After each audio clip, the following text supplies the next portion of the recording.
noite, gente. Oi? Glória a Deus. Fabiana, você me presta a sua Bíblia aí?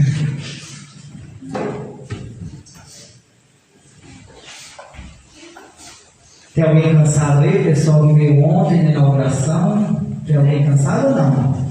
Pessoal jovem, cheio de energia, amém? Ontem fizemos uma linda festa, né, de inauguração e hoje estamos no desafio, né, de participar da primeira ceia aqui como Casa do Pão, né? Glória a Deus pelos visitantes, uma bênção ali atrás, alguém que faz parte da nossa família, glória a Deus pela tua vida. E, enfim, hoje estamos transmitindo ao vivo também, então você que está aí na sua casa participando deste culto, desta live, vocês aí do grupo também, do grupo da Igreja Casa do Pão, todos bem-vindos aí, participa aí, compartilha essa live com outras pessoas e vamos juntos, mesmo de casa, adorar ao Rei da Glória, amém? Então hoje é um culto de ceia, glória a Deus por isso. Eu gostaria que vocês abrissem a Bíblia em Mateus 26.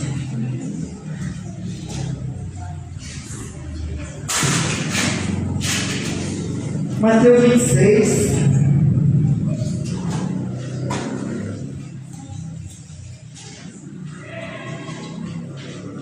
Quem achou, diga glória a Deus. Rapaz, o pessoal aqui está bom de Bíblia, hein? Mateus 26.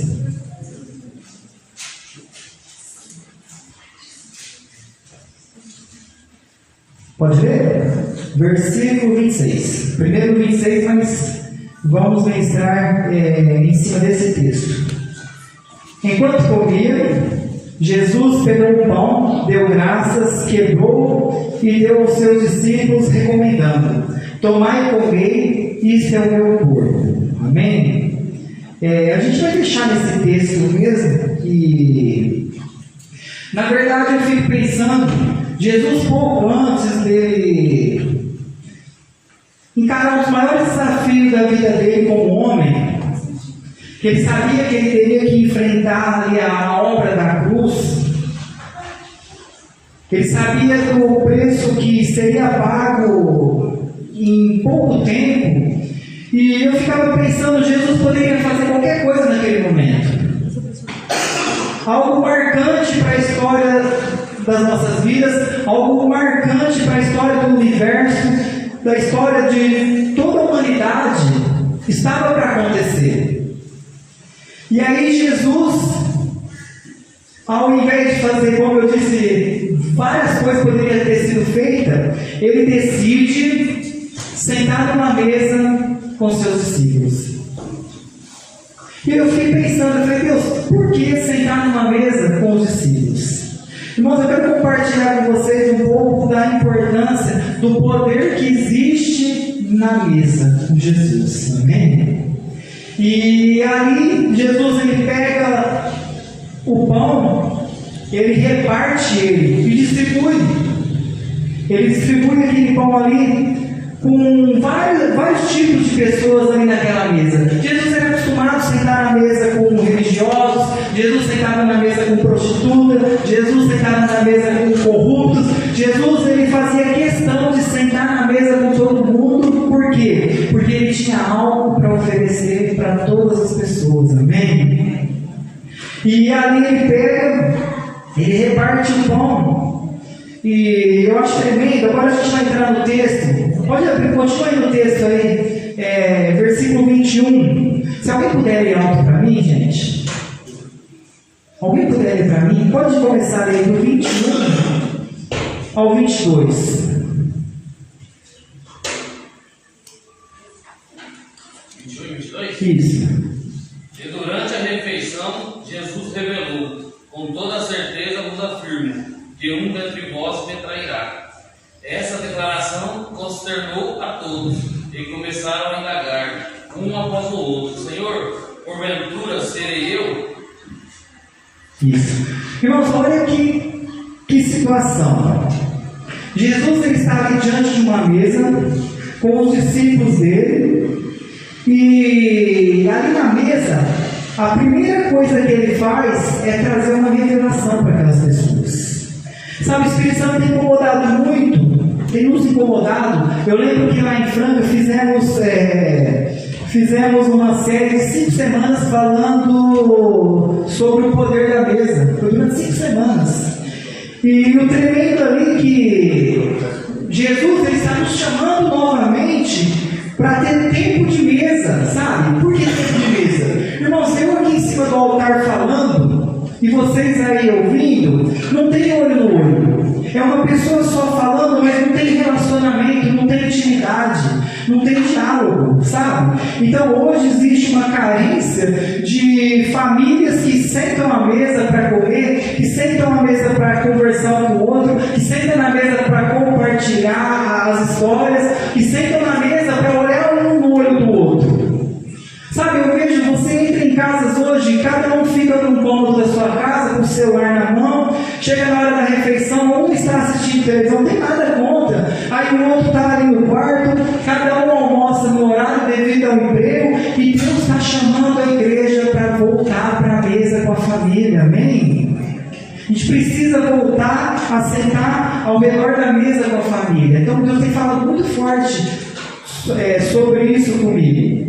Porque eu sei que lá em casa a gente tem muita gente. Uma hora um está trabalhando, outra hora um quer assistir um programa, mas se a gente não tirar ali pelo menos um dia, 2 dias da semana para sentar todo mundo, olhar um no olho do outro, conversar, compartilhar as coisas, vamos perder a intimidade, vamos perder a essência da família. E as famílias têm perdido a essência por falta de tempo de mesa. Amém?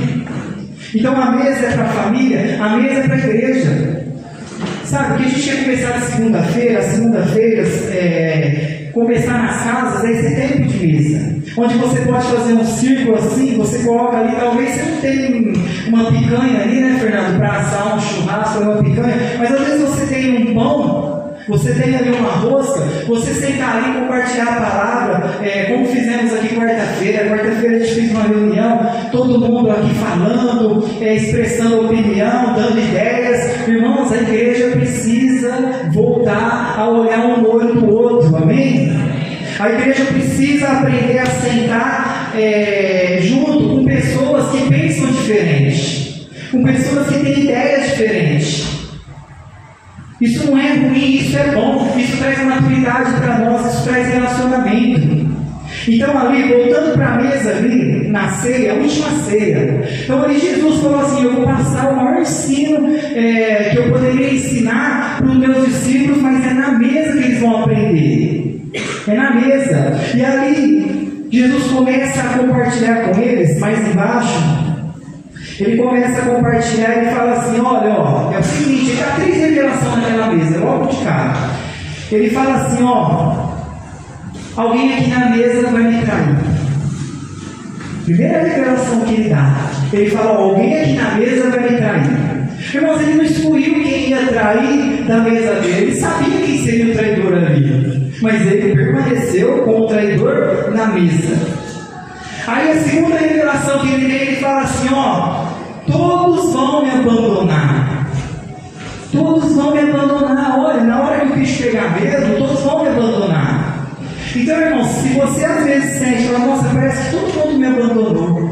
Parece que quando eu tinha dinheiro para pagar churrasco para a galera, quando eu tinha isso, quando eu tinha algo para oferecer, quando eu tinha poder para oferecer algo para as pessoas, todo mundo ficava ao meu redor. Agora que eu não tenho nada, parece que meus amigos me abandonaram, parece que todo mundo foi embora. Não é assim? Eu lembro quando a gente exercia um ministério e estava na frente, e nossa, as pessoas se aproximavam, não é todas, né? Mas se aproximavam, as pessoas queriam ficar na nossa casa, as pessoas queriam estar ali pertinho. Mas quando houve situações ruins, sumiu a maioria, 95% foi embora. Então Jesus já falou, olha, na minha mesa todos vão me abandonar. Então se as pessoas vão te abandonar, fique tranquilo, se fizer isso com Jesus, vai fazer isso com você também, amém? Como foi falado, né, que não sei se foi o Jorge que falou assim, se todo mundo está te aplaudindo, se todo mundo está feliz, alguma coisa está errada. Se o inferno não se levantar contra a tua vida, alguma coisa está errada. Por quê? Porque luz e trevas não combinam. Quando a luz se levanta, quando a luz brilha, as trevas acabam sendo incomodadas. Isso vai acontecer, é natural, amém? E essa foi a segunda revelação. E a terceira, Pedro, ele achava que ele era o cara. Mais para frente, eles conversando ali, e Jesus falou para os abandonar. Pedro falou assim: Senhor, o senhor está enganado. Eles ali podem te abandonar tudo, eu não vou te abandonar. E aí eu fico imaginando Jesus olhando no olho de Pedro e falando: Pedro, antes que o galo cante 2 vezes, você me negará 3 vezes essa noite. E ali Pedro acabou negando Jesus. Sabe por quê? Na mesa da revelação, talvez tenha algumas áreas na tua vida que nem você conhece. Sabe quando você descobre que você tem uma fraqueza que você nem sabia? Sabe, tem gente que fala assim: pastor, quanto mais eu oro, quanto mais eu me aproximo de Deus, fica pior. Acho que eu vou baixar a guarda. Não é. Quanto mais na luz você vai, mais ela vai brilhar e refletir o que tem que mudar dentro do nosso coração, amém? Então, quanto mais você orar, é como se os olhos de Deus, que são como chamas de fogo, estivessem ali nas entranhas do teu íntimo, olhando e falando assim: James, essa área da tua vida aí, você precisa mudar. James, você tem fraqueza nessa área. Sabe, uma das coisas que eu não sabia que eu tinha? Eu tinha fobia e não sabia. Aí um dia, o que aconteceu? Eu fiquei trancado dentro de uma sala, estava passando um estudo bíblico, um monte de adolescente, e de repente a porta bateu e a fechadura cai no chão. E ali tinha uns 30 adolescentes na sala. E ali começou a me dar falta de ar, comecei a ficar tonto. Eu falei: o que eu estou sentindo? Eu não sabia que eu tinha fobia ali naquele momento. E aí eu desesperado, mas eu olhava para aqueles adolescentes, eu tinha que mostrar que eu era forte, que eu não tinha medo, que eu não tinha fobia. Foi uma prova de fogo. De repente passou alguém correndo lá fora, eu já gritei, E aí eu falei: nossa, pastor, mas você nos assustou, Mas eu estava apavorado. E aí a pessoa foi, colocou uma maçaneta e abriu a porta. Então, na verdade, irmãos, quanto mais você se aproximar de Jesus, mais vai o brilho dele mostrar aquilo que tem que ser mudado dentro de nós, amém? Porque a transformação de Deus é de glória em glória. Então, quanto mais você buscar ele, mais vai ser revelado. E Pedro, ele não imaginava, ele falava: não, eu vou morrer com o Senhor, eu jamais vou te negar. E a gente sabe o que aconteceu, Pedro negou a Jesus. Então ali ele ensinou três revelações que foi dada para os discípulos, que tem para nós. E aí, continuando o texto, a gente vê ali no versículo, pode deixar a Bíblia aberta aí, em João, deixa eu ver aqui, deixa eu ver um minutinho só. Eu vou pular esse texto aqui. Uma das coisas que eu aprendi ali também na mesa, só para a gente ganhar tempo, é o quê? Ali na mesa, olha só o que Jesus fez. Jesus revelou para eles tudo o que ia acontecer. Jesus falou para eles, Judas ali ficou sabendo. Judas ali, Jesus deixou claro que ele seria o traidor. Os discípulos ali também ficou sabendo que eles iam abandonar ele. Na hora que o bicho pegar, eles iam abandonar ele. E Pedro sabia que ia negar. Só que ali na mesa também, Jesus estava dando para eles uma oportunidade de escolher fazer diferente. Eles estavam tendo uma oportunidade de fazer diferente. Eles tinham nas mãos deles o poder de escolha. E na mesa com Jesus, você sempre vai ter a oportunidade de fazer diferente. Amém? Então o Deuteronômio fala que ele coloca diante de nós bem sem noção. Ele coloca dentro de nós 2 caminhos. E você tem poder de escolher qual caminho vai seguir. Como que vai ser a tua vida daqui para frente. Nós temos esse poder de decisão nas nossas mãos. Amém? Então é muito importante a gente estar consciente disso, que ali na mesa é um lugar também de escolha. Então, se vocês estão aqui essa noite, porque vocês escolheram estar aqui. Vocês poderiam ter escolhido ficar em casa. Vocês poderiam ter falado assim, a pessoa que veio ontem: eu já vim no culto ontem, vou ficar em casa hoje. Mas não, vocês decidiram ficar aqui. E eu acho tremendo que Jesus falou que todos iam abandonar ele. Não foi assim que ele falou? Só que João, ele teve a oportunidade de escolher não abandonar. E o único discípulo de Jesus que não abandonou Jesus naquela hora, na hora da crucificação, foi João. Amém?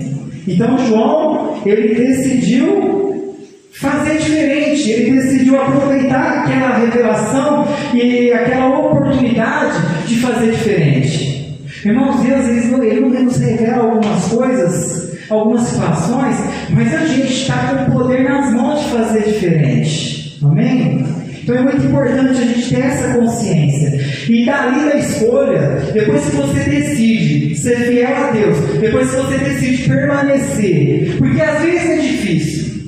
Às vezes a gente tem alguns desejos que não é certo. Às vezes a gente tem vontades que não é certa. Às vezes a gente tem algumas coisas para escolher que não é certa. Mas quando você decide, escolhe a Deus, escolhe obedecer a palavra dele, Deus nos leva para a mesa da honra. Amém? Esse aqui já é um lugar. Deus ele nos leva para a mesa da honra. Olha o que fala em João 13, 1. Assim, pouco antes da festa da Páscoa, sabendo Jesus que havia chegado o tempo de Deus, em que partiria deste mundo e iria para o Pai, tendo amado os seus que estavam no mundo, amou-os até o fim. Olha só, a Bíblia fala que Jesus amou eles até o fim, irmãos. Jesus, ele sabia que Judas ia trair ele. Ele sabia que Pedro ia negar ele. Ele sabia de tudo aquilo que ia acontecer. E você sabe qual foi a reação de Jesus diante daquela mesa? Vingança. Ele falou assim: eu vou tratar esse povo porque esse povo é ingrato. Esse povo não valoriza o que eu fiz para ele. Sabe o que ele fez? Bacia e toalha, pegou e foi lavar os pés dos discípulos. Ele foi lá lavar os pés daquele que seria o traidor. Ele foi lavar o pé daqueles que queriam abandonar ele. Então, isso é o tipo de evangelho que Jesus está nos ensinando. Isso é o tipo, não é um evangelho fácil. Por isso que eu falei que tem que ser na mesa, por quê? Para ter olho no olho. É muito fácil eu chegar aqui, eu falar e vocês só ouvir, e eu não dar para vocês a oportunidade de pensar diferente, de falar de eles, olha, eu acho que não é assim. Sabe por quê? As pessoas que não querem estar na mesa, elas não querem ouvir, elas não querem saber a tua opinião, elas não querem saber o que é certo, elas querem saber aquilo que ela está no coração delas, porque elas não querem saber o que Jesus faria. Sabe, irmãos, isso aqui é na verdade o que Jesus faria se ele estivesse sentado na mesa conosco. Amém? Então é muito importante a gente ter essa consciência. Então ele nos leva para a mesa da graça. Sabe por que Jesus ele decidiu lavar os pés dos discípulos? Às vezes a gente, quando consegue um cargo público ou um cargo ministerial, infelizmente as pessoas acham que elas precisam ser honradas. Elas acham que elas precisam ser servidas porque ela conquistou algo. Só que elas não entenderam que isso aí é o sistema do mundo, o sistema de Deus não. Que ele cresça e eu diminua. É para mim servir. Amém? Irmãos, quando a gente foi chamado para ser consagrado pastor, eu tinha essa consciência, né? Aí eu nos brincava, nossa gente, agora, hein, rapaz, hein, vocês é pastor agora, né? E eu na minha cabeça, agora nós somos servos. Servos dos servos. Tinha que até mudar o nome, né? Falar, ó, pastor, vai ser consagrado a servo, não a pastor. Porque essa é a realidade. Isso é o que Deus nos ensinou. Você sabe por que Jesus ele foi lavar o pé deles sem a preocupação dele ser confundido com uma pessoa qualquer? Porque às vezes a pessoa acha assim, se eu fizer algo nesse sentido, eu não vou mostrar a minha autoridade, minha liderança. Mas Jesus, ele sabia a identidade dele, ele sabia quem ele era, ele sabia qual era a função dele, ele sabia qual era a missão dele aqui na terra. Então o ato dele lavar os nossos pés, lavar os pés dos discípulos, jamais comprometeria a identidade dele, porque ele sabia quem ele era em Deus. Então se se você sabe quem você é em Deus, servir não vai ter problema nenhum. Vai ser fácil servir as pessoas. Irmão, não estou falando só de ministério. Walter está ali na obra, ele está mestre de obra, tudo, mas ele sabe que muitas vezes ele pode se posicionar como mestre ali e bater de frente com eles, mas ele sabe que muitas vezes ele pode servir eles e conquistar a confiança deles para que tudo venha fluir com mais excelência e com mais rapidez. Amém? Então é isso que Jesus estava ali ensinando quando ele decide lavar os pés dos discípulos. Porque da honra, aí a gente já vai começar, a gente já vai entrar na mesa da graça. Olha só o que fala no versículo em Mateus, não precisa abrir, não quero ganhar. Tem Mateus 26, continuando esse texto que eu falei para vocês deixar, ó. Ao pôr do sol, versículo 20. Ao pôr do sol, estava Jesus reclinado próximo à mesa com os 12. E durante a refeição, Jesus revelou com toda certeza que afirma que um de vós trairás, né? Então ali, sabe o que ele fala comigo? Sabe o que ele quer compartilhar conosco? Ele fala assim, olha Dinei, você precisa aprender a sentar na mesa com todo tipo de gente. Irmãos, tem mesa que é a mesa da estratégia. Aí não, é uma mesa da estratégia, é algo que vocês vão projetar, uma batalha, tudo bem, ali é selecionado. Sabe por que hoje tem muito líder que prega assim, ó, eu só sento com pessoas no meu nível acima de mim. Aí eu fico olhando isso, eu já ouvi várias vezes pastores falar isso. Aí eu fico olhando e falei, então Jesus ensinou errado. Jesus ele sentava com essas pessoas também, mas Jesus ele sentava com prostitutas, ele sentava com leprosos, ele sentava com corruptos. Você sabe por quê? Porque aquilo que as pessoas fazem, ou aquilo que elas têm, jamais vai mudar quem ele é. Ele sabe que aquilo que ele tem para compartilhar com elas é mais poderoso e mais forte do que aquilo que elas têm. Ele sabe que se não for na mesa dele, aonde que as pessoas vão encontrar cura? Aonde que as pessoas vão encontrar libertação? Sabe que eu não entendo esse posicionamento de que o Fernando ele só vai sentar agora com quem é do louvor, ele só vai sentar com os pastores, porque ele não pode ser contaminado. Ele não pode sentar na mesa de qualquer um. Então, peraí. Será que o que ele carrega é mais fraco do que aquilo que as pessoas estão carregando aí fora? E se elas carregam, não é porque elas querem, é porque elas precisam de um mordomo do céu para compartilhar o pão da libertação com elas. Amém? Esse é o Deus e esse é o ensino que Jesus nos dá. Ele nos convida para a mesa da graça. É uma mesa onde você sabe que você não merece. Irmãos, eu sei que eu não mereço. Eu não mereço estar aqui essa noite adorando a Ele. Talvez você também saiba que você não merece. Olha só que interessante. Vocês já ouviram aí na igreja ou no meio das pessoas que vocês vivem o nome de Mateus? Tem? Vamos ver os discípulos de Jesus. Tem Mateus? Quem conhece algum Mateus? Todo mundo, né? Vocês colocariam no filho de vocês o nome de Mateus? Normal, né? Colocaria de Lucas, João. Quem aqui colocaria no seu filho o nome de Judas? Pastor, mas aí, né? Judas é traidor. Irmão, Judas é pecador como os outros. Judas é uma pessoa que depende da misericórdia e da graça de Deus também. Vocês entendem? Então isso foi plantado na nossa mente, esse preconceito. Sabe, eu coloco qualquer nome nos meus filhos, menos Judas. Menos Judas, como se Judas não tivesse direito, não tivesse acesso à graça de Deus. E aí Jesus vem aqui e ele quer resgatar Judas também. Amém? Quantos estão entendendo? Sabe, quando eu começo a estudar a vida de Jesus, eu vejo as atitudes dele, a forma dele tratar as pessoas, a forma dele sentar na mesa com as pessoas, eu falo assim, olha, eu realmente preciso me converter. Olha o que eu vou falar para vocês. Ninguém é tão ruim ao ponto de ser excluído da mesa com Jesus. E também, ninguém é tão bom ao ponto de excluir alguém da mesa que Jesus faz parte. Amém? Ninguém é capaz. Sabe? Porque fala assim, fulano é digno. Quem é digno? Nós não somos dignos. Então a graça, que é um favor desmerecido, nos dá a oportunidade, o privilégio de sentar na mesa com Jesus. Irmãos, na mesa, aqui está a mesa. Fabiana depois vai fazer a ceia. Aqui está a mesa. Na mesa, você já viu aquela mesa grandona assim? Tem a mesa, aí está sentado todo mundo ali. Está sentado ali eu, o Jorge, o Rodrigo, a Érica, todo mundo sentado na mesa. Todo mundo sentado para comer.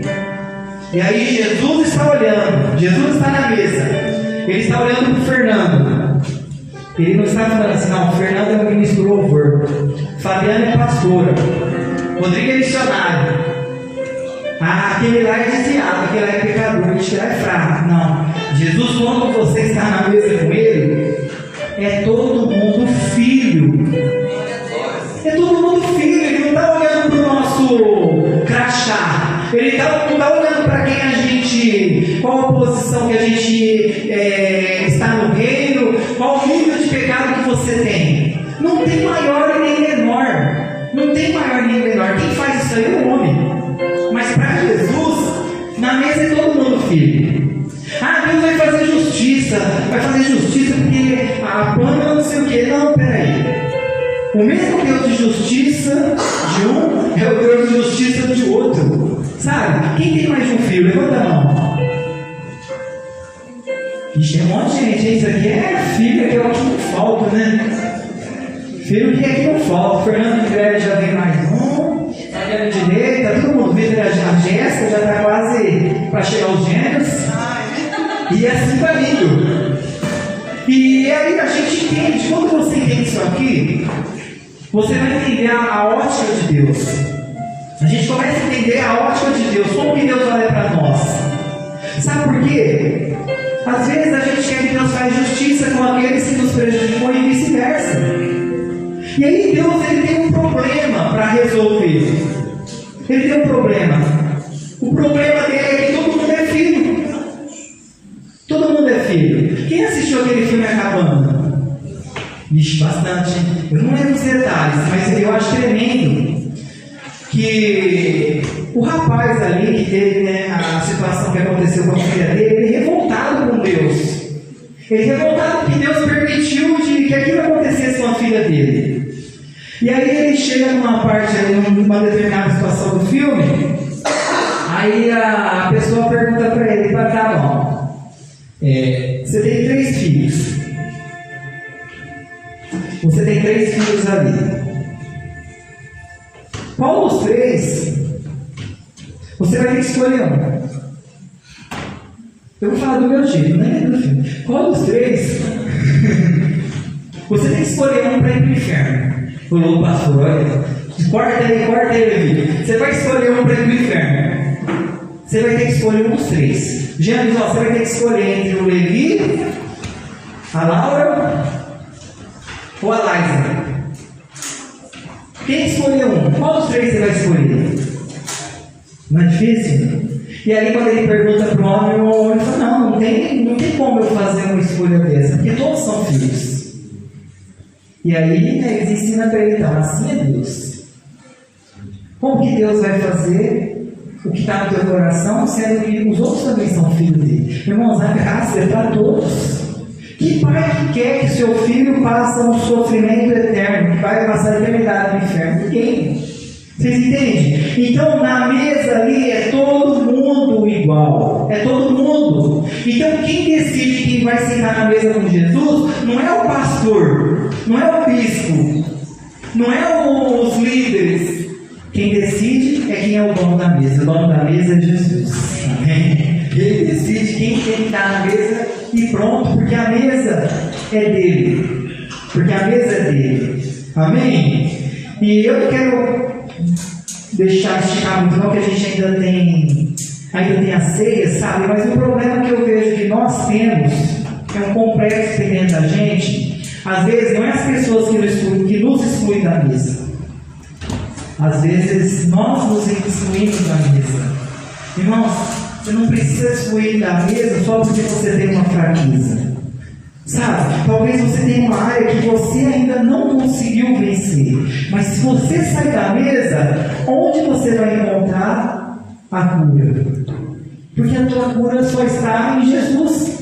Então, se você se excluir da mesa, porque tem gente que se acha, fala, não, eu não mereço estar na mesa ali. Ixi, eu na mesa com a Bispa Socorro? Imagina, eu na mesa, não, eu não tenho lugar. Irmãos, não se exclua da mesa, sabe? Porque é na mesa que você vai encontrar forças para abandonar o pecado, para abandonar o vício e para ser liberto daquilo que é necessário você ser liberto, amém? Então eu estou convidando vocês aqui essa noite para voltar, aqueles que estão longe da mesa, para voltar à mesa, a sentar na mesa com Jesus. Eu estou convidando vocês para, a partir de hoje, pegar sua família e começar a valorizar o tempo de mesa com eles. Como é bom você pegar, fazer um churrasquinho, né? Churrasquinho em família, ou um churrasquinho com os amigos.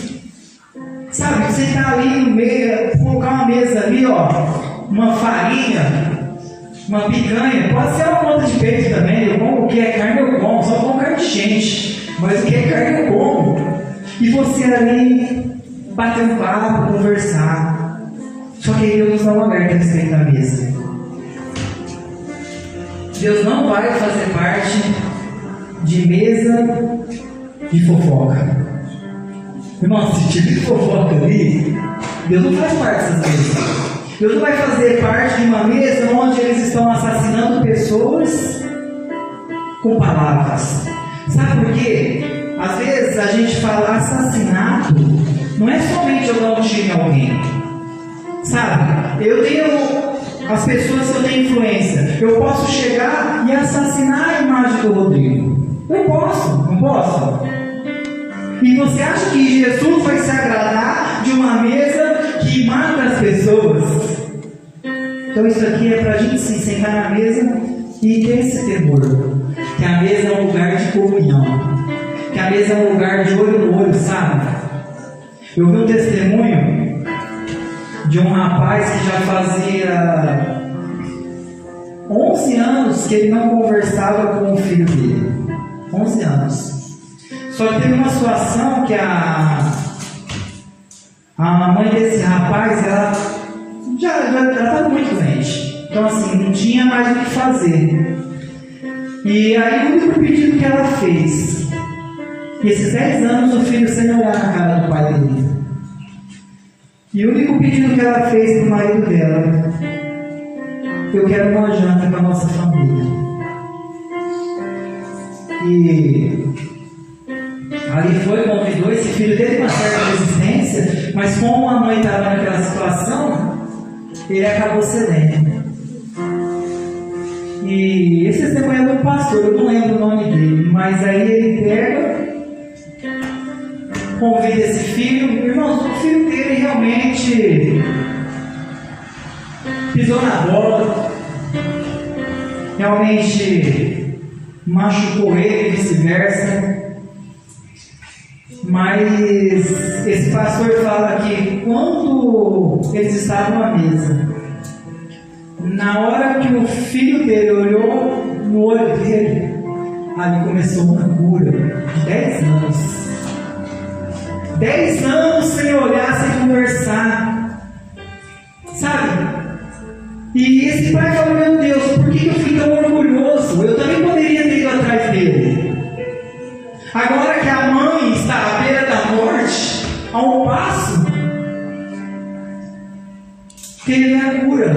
E ele aconselha na administração, ele fala: irmãos, não deixa para resolver suas tendências amanhã aquilo que você pode resolver hoje. Amém? Sabe, se esforça para estar ali. No começo é difícil, mas se esforça para estar na mesa com a tua família. Sabe? Não permite. Eu vejo a minha família, depois que minha mãe morreu, parece que não tem. Já era difícil, minha família já era afastada, né, Jéssica? Era afastada. Mas agora parece que piorou. A gente não consegue mais juntar os irmãos, juntar a família. E isso é muito triste. Isso é triste. Por quê? Vai ter que esperar um outro velório para a gente se reunir, sentar na mesa, para tomar um café de despedida. Sabe, o Espírito Santo tem falado muito comigo sobre isso. Eu quero compartilhar isso com vocês também. Talvez tenha algum parente de vocês, tenha algum amigo, de repente está afastado, está com algum problema de relacionamento. Irmãos, traz ele para a mesa. Não deixa para amanhã que pode ser feito hoje. Porque a mesa traz cura. Sabe? Não é a palavra que a pregação vai trazer cura também. Mas o olho no olho, sentar na mesa, vai trazer cura também. E cura que talvez o pregador não possa ser instrumento para levar para vocês. Porque isso depende de olhar no olho. Sabe? Um casal às vezes está ali, brigado. Está ali brigado, dorme junto, mas não olha na cara do outro. Eles não têm nem prazer, vai comer junto na mesa, não consegue se relacionar. Irmãos, é tempo de quebrantamento. Um dos dois lados precisa ceder e dar o primeiro passo. Por quê? Porque Jesus está voltando. Ou ele vai voltar para o arrebatamento, ou você não sabe o dia da tua morte. Ô louco, pastor, você não sabe. Você não sabe se você vai ter mais um dia de vida, um minuto, uma hora. Então, por favor, não deixa para resolver suas pendências amanhã. Faça isso urgente. Amém? Eu não quero que ninguém depois chegar aqui. Nossa, James, nem você falou, por que eu demorei? Misericórdia. Eu quero ouvir o testemunho. Olha, eu sentei sim, eu chamei fulano. Irmãos, tinha alguém com barreira comigo aqui, viu, Goleó? Me chama para um café. Tá? Compra ali uma mussarela, um pedaço de queijo, um pão doce, um pão normal, um cafezinho com leite e o tanto de preferência, tá? Que eu gosto, e vamos comer. Está perdoado, está resolvido. Amém?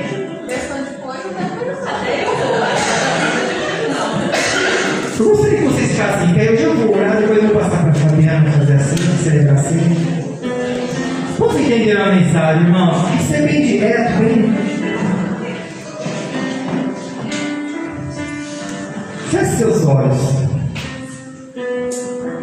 Cadê o pessoal do orgulho? Aí já fica já para ceia, para já.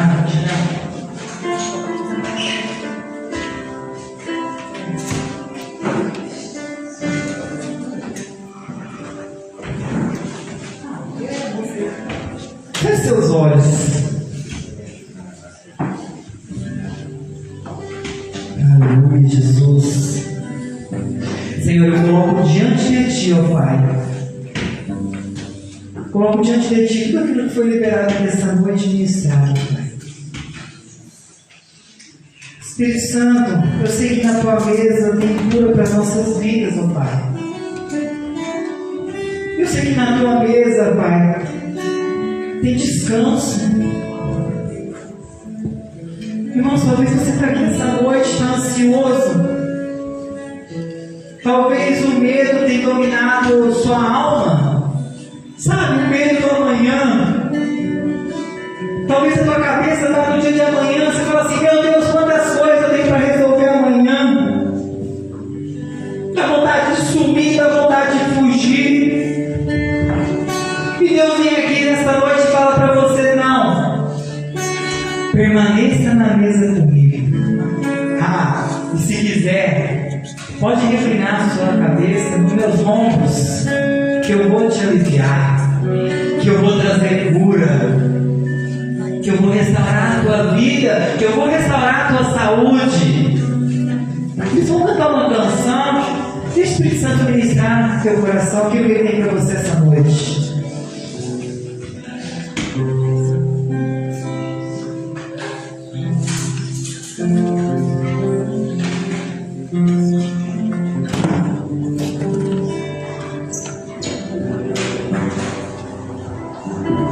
Tanto que eu trabalhei, tanto que me desgastei, tanto que o sol me queimou, cuidando da vida que não era minha, tentando achar meu valor, tentando te pressionar. Será que um dia eu poderia ser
permaneça na mesa da comunhão, sabe?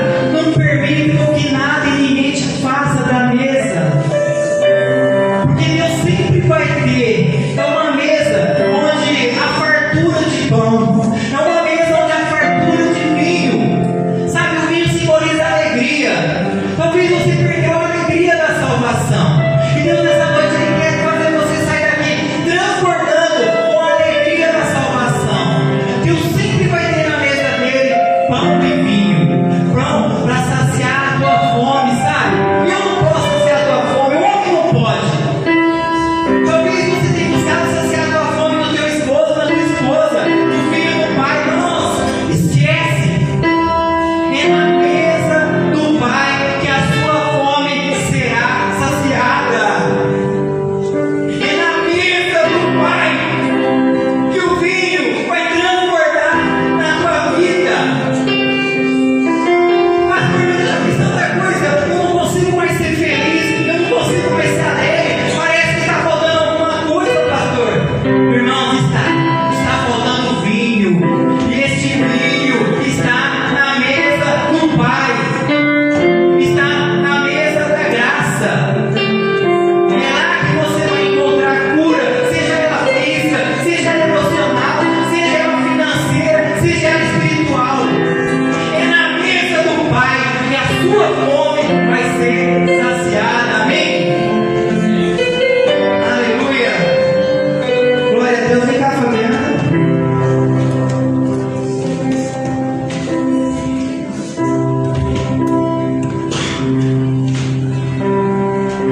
Amém.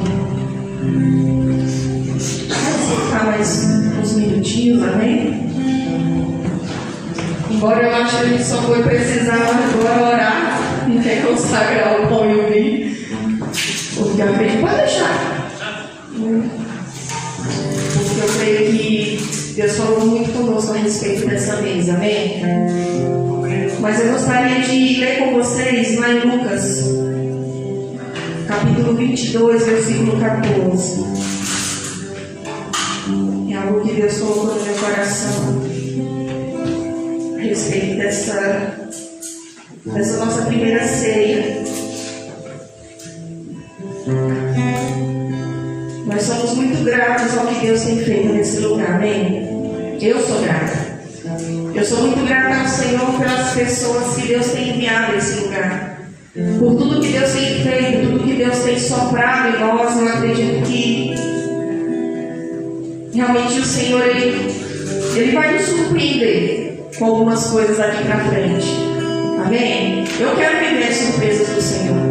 Eu quero viver a novidade de Deus para minha vida. E eu creio que vocês também querem. E Deus está nos conduzindo a esse lugar de novidade.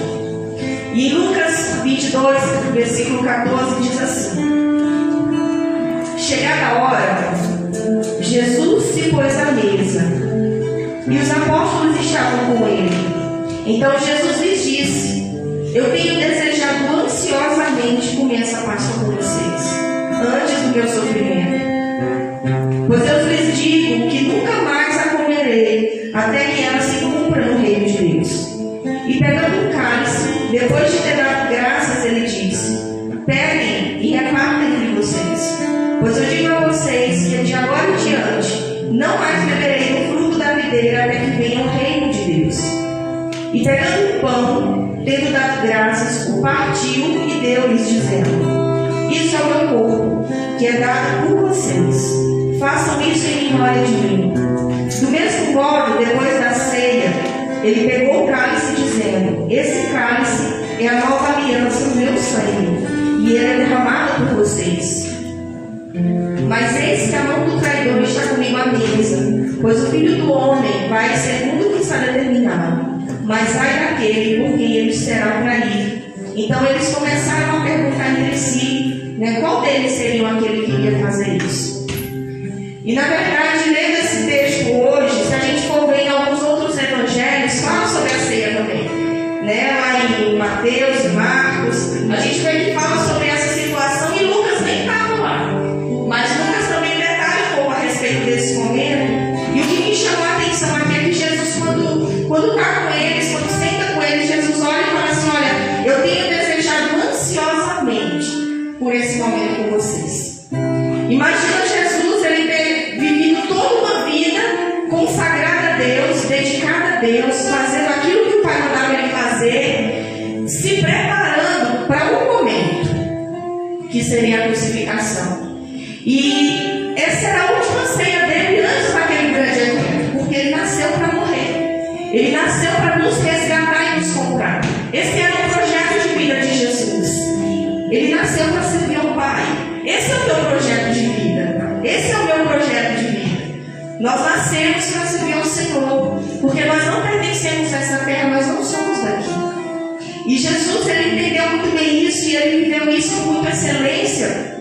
E nesse momento ele falou: olha, eu desejei, eu estava ansioso para que essa ceia acontecesse. E durante essa ceia acontecem muitas coisas que o James acabou falando aqui, né? Fala a respeito do traidor, e quando Judas levanta e sai para entregá-lo, né? A Bíblia continua falando nos outros livros, né? Que Jesus começa a revelar grandes coisas aos seus discípulos, né? Grandes segredos, grandes tesouros, ele começa a falar ali durante aquele momento. E é interessante porque a Bíblia diz assim que Jesus ele parte o pão, né? Ele pega e ele parte. E eu gostaria que você visse comigo lá em João, aí para frente só um pouquinho, em João 6. Em João 6, no capítulo, versículo 1, fala sobre a multiplicação dos pães e dos peixes. Jesus ele começa a ensinar para aquela grande multidão, né, falando a respeito do reino de Deus, a respeito daquilo que ele tinha vindo fazer, do Evangelho, né, qual que realmente é a nossa posição como filhos, tal, e vocês conhecem a história. Jesus ele ensina aquele povo e há um momento em que, né, já está tarde, não tem como o povo ir embora, não tem comida, e Jesus opera um grande milagre ali. E nós conhecemos isso, né? Ele multiplica o pão, ele multiplica o peixe, e continua aí mais para frente, ele fala para os discípulos irem do outro lado do mar. Os discípulos pegam o barquinho, vai, Jesus fica, e é toda aquela situação onde depois Jesus vai andando sobre as águas, e os discípulos veem ele, fica com medo. E aquela multidão que tinha comido do pão, que tinha comido do peixe, eles acordam pela manhã e eles procuram e Jesus não está mais ali. E a Bíblia diz que eles pegam alguns barcos entre eles e eles vão procurar Jesus. E quando eles chegam onde Jesus está e eles encontram Jesus, Jesus começa a ensinar algumas coisas para ele e fala assim: olha, eu sou. Vamos ver comigo aí, no versículo 35. Jesus fala assim: ó, eu sou o pão da vida. Quem vem a mim jamais terá fome. Quem crê em mim jamais terá sede. Eu sou o pão da vida. Quem vem a mim jamais terá fome. E quem crê em mim jamais terá sede. E ele começa a falar para aquele povo que o que ele tinha para aquele povo, para aquela multidão, era muito mais do que o pão que eles já tinham comido lá do outro lado do mar, né? Ele era o pão, ele era algo que realmente aquelas pessoas precisavam. E ele fala: sou eu sou o pão. E na verdade a essência do Evangelho é o partir. E muitas vezes a gente está tão acostumado, né, com o contrário disso, que quando você vê alguém partindo, entregando, se rendendo, né, fazendo algo por nós, a gente fica até meio assustado e constrangido. Mas isso é a essência do Evangelho. É por isso que a igreja primitiva crescia e as coisas aconteciam e o povo via Deus dentro daquela igreja, porque eles entendiam que tudo que eles tinham era do reino. Eles pertenciam ao reino, né? Jesus incutiu isso na mente dos discípulos. Eles entenderam que a essência era compartilhar, era entregar, era se render, era, né? Essa é a essência do verdadeiro Evangelho. E Jesus ele fala nessa ceia que nós precisamos nos lembrar disso todos os dias.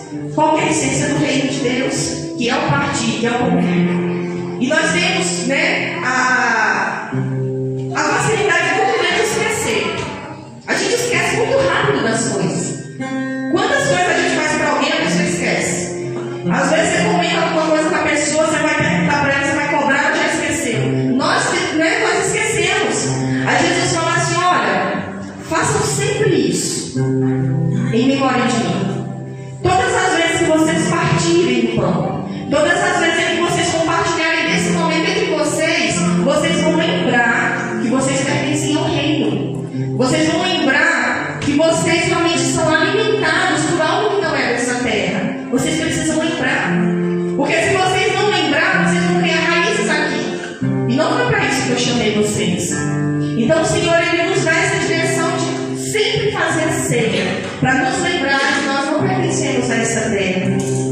Porque com o passar do tempo, nós vamos nos esquecer. E eu gostaria de ler com você, lá em Lucas, de novo, 24.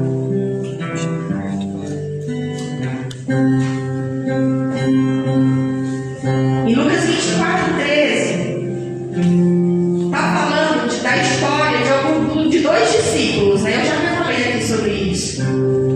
Jesus morre, Jesus ressuscita, acontece toda aquela situação que ele já tinha falado que ia acontecer. E a Bíblia diz assim, que dois discípulos, eu vou ler para a gente ganhar tempo, mas dois discípulos, eles saem de Jerusalém, eles começam a ir para Emaús, e no meio do caminho eles estão conversando, muito triste, né, frustrados com tudo aquilo que tinha acontecido. E Jesus chega e pergunta por que eles estão tristes, o que aconteceu, e começa a conversar com esses dois homens. E é interessante, gente, porque a Bíblia diz que eles eram discípulos, eles não eram estranhos. Dois discípulos. E provavelmente esses discípulos, eles estavam junto com aquela multidão quando Jesus falou que ele era o pão vivo. Talvez aqueles discípulos comeram a multiplicação dos pães. Mas assim, algo aconteceu na trajetória que frustrou. Nossa, não saiu como eu imaginei. Jesus não fez como eu achei que ele faria. Não aconteceu do jeito que eu tinha planejado. E muitas vezes na nossa caminhada com Deus, a gente se encontra dessa mesma maneira. Nossa, um dia eu ouvi Jesus falar coisas. Um dia eu comi do pão que ele multiplicou. Um dia eu vivi milagres. Um dia eu passei por situações que eu olhava e falava, esse é o Filho de Deus. Mas as coisas não saíram do jeito que eu planejei. As coisas parecem que começaram a sair do meu controle. E a gente começa a perder a visão. E começa a ficar como esses dois discípulos. Andando, saindo de Jerusalém para o lugar da adoração e seguindo o nosso próprio caminho. Porque eu estou frustrado. O meu ministério não é como eu imaginei que seria. A minha vida não está sendo como eu imaginei que seria. Deus permite algumas coisas para nos mostrar que nada é do nosso jeito. Mas que Ele nunca perdeu o controle. Ele sempre está no controle de todas as coisas. E a Bíblia diz que Jesus, ele vai caminhando com esses homens, ele vai conversando com esses homens, e eles chegam no lugar que esses homens estavam indo. E eu gostaria de ler com vocês aí, no versículo 30. Eles chegam no lugar, no 29 eles falam, mas eles conversaram, eles convenceram ele a ficar, dizendo, fique conosco, porque já é tarde, o dia já chegou ao fim. E entrou para ficar com eles. E diz assim a palavra do Senhor. E aconteceu que quando eles estavam na mesa, ele pegou o pão e o abençoou. Depois partiu o pão e deu para eles. Então os olhos deles se abriram e eles reconheceram Jesus. Mas ele desapareceu da presença dele. E disseram um ao outro, não é verdade que o nosso peito ardia, o nosso coração, quando ele falava pelo caminho, quando ele nos explicava as Escrituras? Eu sou apaixonada nesse versículo, nessa passagem. Porque a Bíblia diz que quando eles sentam com Jesus, quando eles voltam a partir o pão, quando Jesus parte novamente, a Bíblia diz que os olhos deles se abrem. E eles lembram, e eles percebem que era Jesus que estava com eles o tempo todo. Então a minha oração nessa noite, meu desejo, né, é que nós possamos nos lembrar, independente daquilo que tem fugido do nosso controle, Ele é Jesus. E ao tomar essa ceia nessa noite, que realmente os nossos olhos espirituais sejam abertos e nós possamos realmente voltar ao centro da vontade dEle, a entender que Ele está nos conduzindo em todo o tempo, que tudo coopera para o nosso bem, que tudo realmente está de acordo com aquilo que Ele planejou. Porque como já nos falou, ninguém tem poder realmente para nos tirar da mesa. Você decidiu levantar e ir embora. Mas o desejo do Pai é que você permaneça sentado. Porque sempre que você comer, sempre que você realmente beber, sempre que você for saciado na mesa do Senhor, você vai ser completo. Eu vou ser completo. Amém? E na verdade, quando esses homens eles têm os seus olhos abertos, eles se lembram lembram que Jesus era aquele que queimava o seu coração. Aí eles vão, né, no versículo 25 para 35, diz assim, no 33, na mesma hora, levantando-se, voltaram para Jerusalém, onde estavam reunidos 11, e os outros estavam com eles, e eles diziam, de fato, o Senhor ressuscitou e já apareceu a Simão. Então os dois contaram tudo o que tinha acontecido no caminho, e como eles tinham reconhecido o Senhor no partir. Eles voltam para o lugar que eles não deveriam ter saído, eles voltam para um lugar de adoração, e eles começam a compartilhar com as outras pessoas que realmente Jesus ressuscitou. E quando, né, Jesus partiu o pão, eles voltaram a enxergar, eles colocaram a ver, eles entenderam o que estava acontecendo. Tudo voltou para o lugar. Amém? Eu creio que o Senhor quer nos lembrar disso. Nós pertencemos ao reino, nós não somos daqui. E Jesus, ele foi partido, ele não foi quebrado. Quando nós partimos o pão, né, e comemos, nós somos sanados, nós somos curados. Quando você parte o pão e compartilha lá fora, as pessoas, elas realmente encontram essa verdade, elas também têm que elas pertencem ao reino. Nós chegamos até Jesus quebrados, ele não foi quebrado, ele foi partido. E quando você parte algo, quando você parte o pão, você alimenta duas pessoas. Quando você parte, aquilo não perde o efeito. Quando você quebra, aquilo perde o efeito. Ele não funciona mais da forma que deveria funcionar. Mas nós chegamos até ele quebrados. Perdemos o efeito. Perdemos a essência daquilo que ele nos chamou para viver e para ser. Quando nós voltamos para ele quebrados, a palavra do Senhor diz que ele nos conserta. Ele conserta todas as coisas. E isso não acontece só no dia que a gente aceita Jesus e fala, nossa, isso aconteceu há tantos anos. Eu já fui quebrado. Eu tenho certeza que talvez nesse lugar, assim como eu muitas vezes precisei chegar para Jesus quebrada. Muitas vezes. E eu sei que muitas vezes eu ainda vou quebrar. E quando eu voltar, ele vai me consertar. Porque o propósito dele é me consertar para que eu aprenda a partir. E ele quer me partir para que eu alimente outras pessoas. Ele não quer viver quebrado. O inimigo nos quebra, amém? Mas o Senhor, ele nos conserta do propósito que ele tem para nós, desde a eternidade. Amém? Vamos ficar em pé. Amém?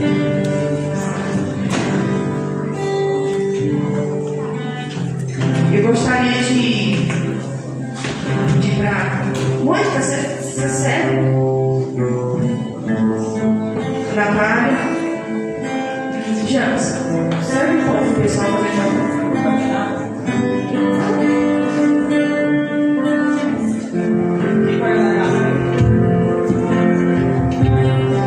Sabe, gente, a nossa essência é do reino. Você pertence ao reino. Então não deixe que o inimigo faça você achar que você realmente não merece, como já foi ministrado aqui. Deixe esse pão, deixe esse suco, sabe, abrir os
Ele nunca nos machuca, Ele nunca desiste. E por mais que muitas vezes nós possamos tentar fugir de quem Ele é, Ele sempre nos encontra. A palavra do Senhor diz que se você colocar sua cama nas profundezas, Ele vai te achar. Se você fugir para mais altas montanhas, Ele sabe onde você está. Não há lugar nenhum, nos céus ou na terra ou embaixo da terra, que os olhos do Senhor ele não te encontra. E o meu desejo é que Ele nos encontre aqui nessa noite. É que os olhos dele realmente possam enxergar quem nós realmente somos. Senhor, e nós queremos nos colocar completamente disponíveis, Senhor, para Ti. Jesus, que cada um de nós aqui nesse lugar, ó Deus, possa se render ao Senhor, porque não é uma luta justa. Nós sabemos que lutar contra aquilo que o Senhor é e aquilo que o Senhor quer fazer é uma luta falida. Nós não conseguimos lutar, nem prevalecer contra o Senhor, porque Tu és perfeito. E a Tua essência, Senhor, ela foi liberada sobre nós. Nos lembra dessa noite que pertencemos ao reino. Nos lembra dessa noite, Senhor, que tudo aqui é passageiro. Nos lembra dessa noite, Senhor, em nome de Jesus, que um dia o Senhor foi partido. Aquela cruz foi por amor a nós. O Teu sangue foi por amor a nós. O Teu sacrifício, a Tua vida e a Tua morte foi por amor a nós. Por isso, Senhor, nos leva a esse lugar de descanso. Nos leva a esse lugar de confiança, de convicção, Senhor. Em nome de Jesus. Nós queremos realmente voltar a esse lugar de adoração. Ó Deus, e que nada nem ninguém nos roube desse lugar, Senhor. Que em nome de Jesus, ao partir do pão, cada vida, Senhor, possa reconhecer quem Tu és através de nós. Por essa essência da simplicidade, ó Deus. Porque o pão é algo muito simples. É algo que qualquer pessoa tem acesso. E nós queremos levar, Senhor, o pão vivo, aquele que sacia, supre, nutre, completa, restaura, renova e que traz vida de novo, que é o Senhor. Levante seu pão, amém? Senhor, em nome de Jesus, nós consagramos a Ti esse pão. E nós declaramos, ó Deus, como igreja, que nós pertencemos ao corpo perfeito. Nós pertencemos ao corpo do Deus vivo e soberano. E que nós temos, Senhor, uma aliança uns com os outros. Senhor, cada pessoa que se encontra nesse lugar faz parte de nós. Nós fazemos parte deles. Nós somos uma só família, nós somos uma só carne. Porque foi assim que o Senhor nos fez. E nós pertencemos a Deus, ao Teu corpo espalhado por todos os lugares, em qualquer, Senhor, em qualquer lugar onde se encontra uma pessoa que confessa o Teu nome. Nós somos um com essa pessoa também. E em nome de Jesus, ó Deus, nós consagramos a Ti e declaramos, Senhor, abre os nossos olhos. Abre os nossos olhos espirituais. E nós possamos todos os dias nos lembrar. Nós somos Teus. Nós temos um dono.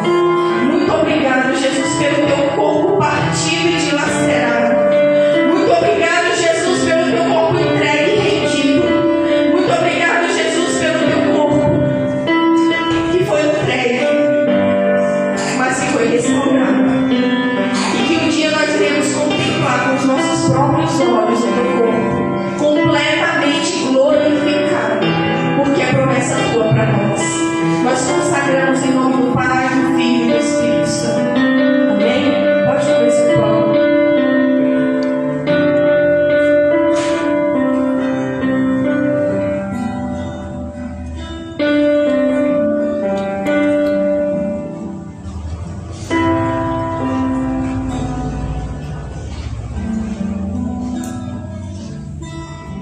Amém. Levante o seu copinho.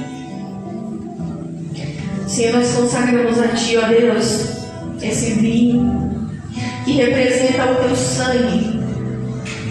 Assim o Senhor nos ensinou. Assim o Senhor nos fala para fazer, Senhor, lembrando de todo o teu sacrifício. E nós declaramos, Senhor, nessa noite, ó Deus, que toda a nossa vida, que toda a nossa casa, Senhor, que o nosso passado, o nosso presente, o nosso futuro estão cobertos por esse sangue. Nós declaramos, Jesus, que esse sangue nos cobre, nos lava, que foi debaixo desse sangue, Senhor, em que o anjo da morte perdeu o efeito quando ele olha para nós. Nós declaramos que debaixo desse sangue nós temos cura, graça, libertação e restauração. Senhor, em nome de Jesus, consagramos a Ti e declaramos, ó Deus, que o Teu sangue nos lava, alvos como a neve. Alvos como a neve, Senhor. É assim que nós estamos nessa noite. Nós consagramos a Ti, Senhor, e declaramos que nós não queremos cair debaixo do Teu sangue, da Tua proteção. Passa o Teu sangue, Senhor, nos umbrais da nossa casa, dos nossos filhos, da nossa família, Senhor, da nossa vida, do nosso coração, Senhor. E que em nome de Jesus, ó Deus, o Teu sangue nos cure e nos lave e nos guarde. Nós consagramos ao Senhor em nome do Pai, do Filho e do Espírito Santo. Amém? Pode tomar.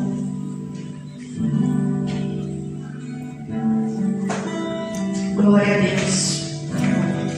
Nós pertencemos ao Reino, amém?